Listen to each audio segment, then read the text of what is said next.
Hello, and welcome back to Life in San Francisco with Katie.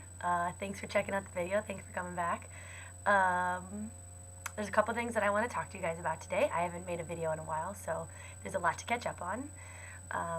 I have officially been a full-time teacher for a month. Yay! My month has been totally crazy and totally awesome. It started really well, and then it got really hard a couple weeks in. But I think now, with the use of my supervisors and the other resources I have, the other teachers that I live with and that I work with, I think I'm starting to get the swing of things a little bit better. You know, it's always a learning experience.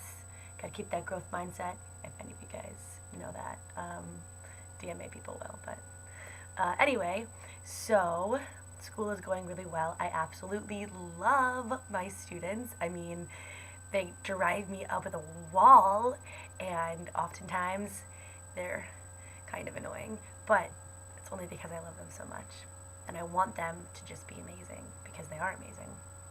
So my fifth graders are amazing. Like, the fourth grade teacher from last year and Mr. Nennick, if you are watching, worked wonders on those kids because they are so well behaved. And Miss V runs her classroom like a tight ship, and everything's there for me when I walk in, and they're still sort of figuring out like how much they can get out of me and how much they can push before I push back. So we're still kind of playing that game. But I think that we just finished our first unit and they just had their first test, and like it started kind of fun and kind of wild, and then like halfway through they kind of stopped doing their work and like gave me like really poor quality stuff, and I'm like, listen guys, that's not okay. Like, you're gonna do your work and you're gonna do it well.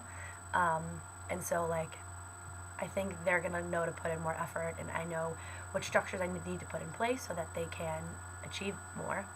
I actually have all of their tests right here, tests and projects that they did that I get to grade this weekend. Yay!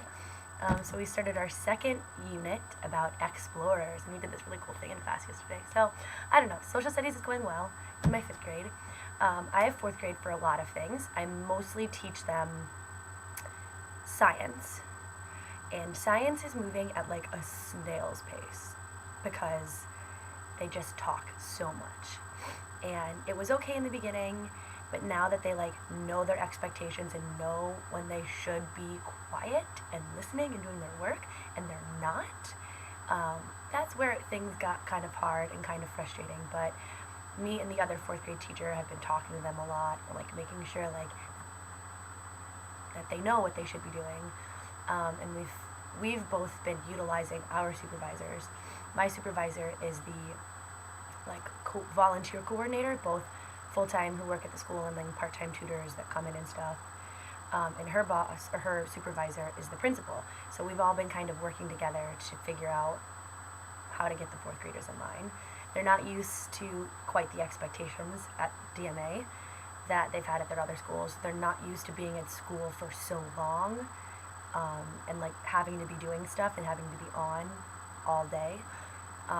We're a month in, so they're starting to get the hang of it. They're still pushing back a lot. So we're figuring it out, but overall it's pretty good.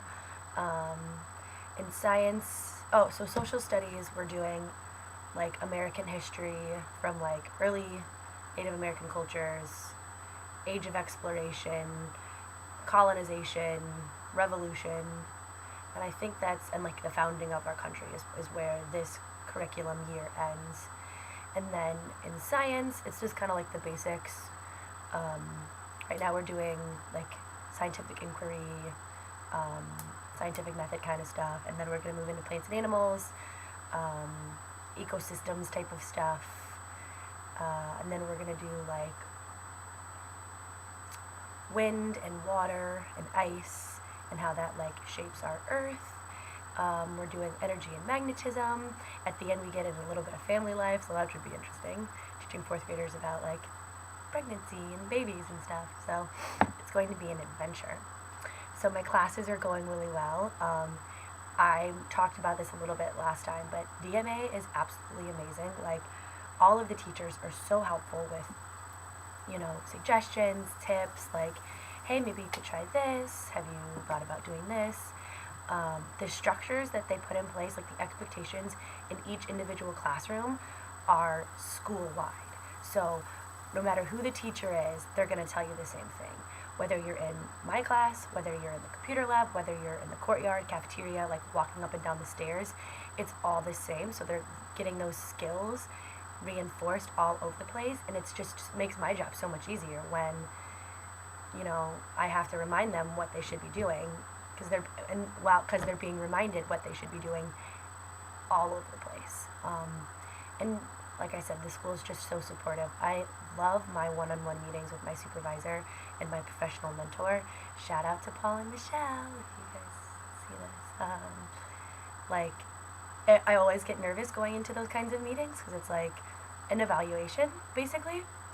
But I bring in what I think is going well and what I know isn't, and it's a really genuine, supportive, productive conversation that's like, okay, let's break this down, let's see what's going on.